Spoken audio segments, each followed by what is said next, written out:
A very good morning to all of you, and I hope you all are fine at your places. And I also hope that you have enjoyed your summer holidays while staying indoors. Fine.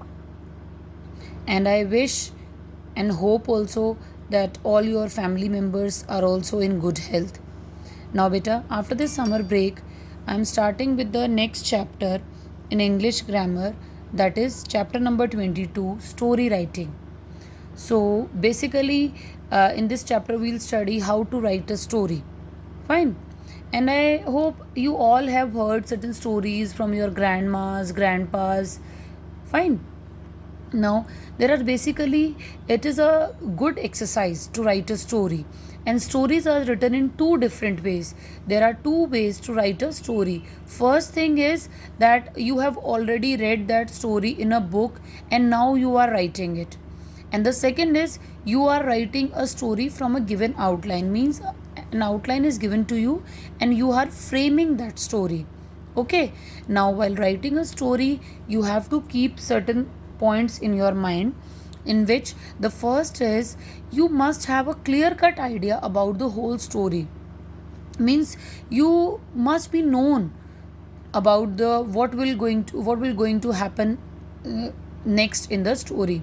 Second thing what you have to keep in mind is that the start of your story should be straightforward, because it doesn't require any introduction. Fine. And the third thing that you have to keep in mind is that the story must be evenly developed. Its parts must be proportionate to each other. And fourth thing is the title should be carefully chosen. And next is the story must be written in a very simple language so that anyone can understand it. And the last point is that always remember that if outlines are given to you in a story, then those outlines will be given to you in present tense. But you have to write the story in past tense, because a story is always written in past tense. This thing you have to keep it in mind.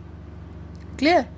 Now, some other important features of a good story are first thing is you must have the clear idea of the story, like we in the first part here also na, that the writer must have the clear cut idea. Same point is repeated here also. You must have a clear cut idea about the whole story. And next thing is the order of the points should be followed, means the story should be in sequence. You have to connect those points which are given in outlines, and try to make the story interesting by introducing dialogues.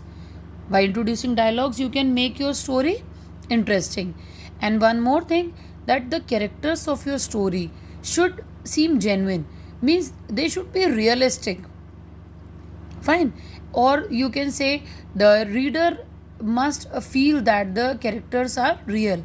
And another thing is the conclusion of the story is also as important as its beginning, means you have to keep it in mind that the beginning is also important and the conclusion of a story is important.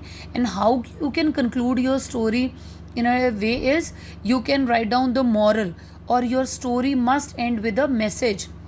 Fine. You must write down a message giving story or a moral giving story.